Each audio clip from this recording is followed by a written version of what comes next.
But yeah, to address even what he said it in a bit of a snarky way, but there is some good value in it. And similar to some of the stuff I said, because of how much I play chess, people sort of glorify chess too unrealistically. But here's the simplest way to put it. When you look at any game that happens in real time, it's objectively more complicated than chess for this simple fact.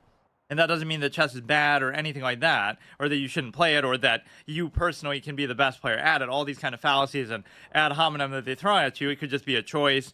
You know, if you studied your whole life to do it like a professional career, that's different than somebody who just plays it normally. So it's not really fair to compare that. Like you cook your dinner in the microwave, why aren't you as good of a chef as Gordon Ramsay? The same way that you're playing a game at 1,000 rating after coming home from a day of work, why aren't you as good as Magnus? But you haven't even they're two different fields, right? One is trying to do it as a career, one is trying to do it on the side, and then you have those legends like Luke McShane, who is just doing it as a part-time hobby, I guess, and is still a super grandmaster.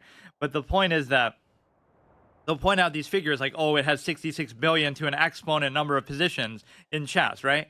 But that's not a good thing. That's actually a bad thing for this discussion because it's the opposite interpretation and concept that I always talk about. The fact that you can single out and define how many exact positions there are means that it is a finite solvable game, no matter how complex that might be, right? It's compared to other games. That's what you're really saying. So, for example, let's look at Warcraft 3 or something, some other, strategy game or RTS game. You could have like every unit, right? You have way more choices of units. You make them yourself. You can combine, which ones you have together. You can have them all on different points of the map. So let's say you have 50 different units in 50 different places.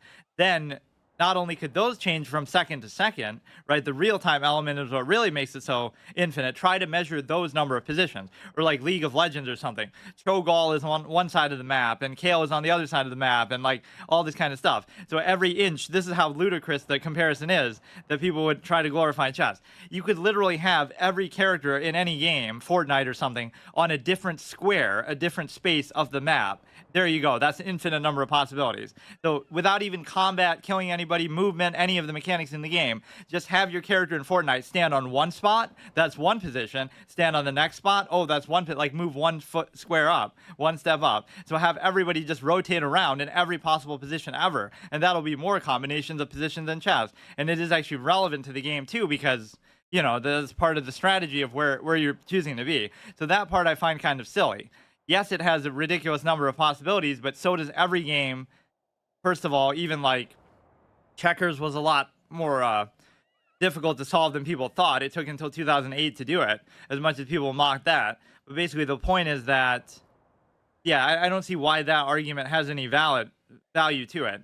Try to come up with a finite number then for any game that happens in real time, right? Could be League, could be Valorant, could be Counter-Strike, right? Because every second movement is happening, decisions are happening, everything is flexible. It's not stuck and stiff and stuck in place. Of course, I love turn-based games, but there's nothing wrong with just acknowledging how they actually work and not. There's so much actual chess propaganda. I feel like it's something I have to be objective about.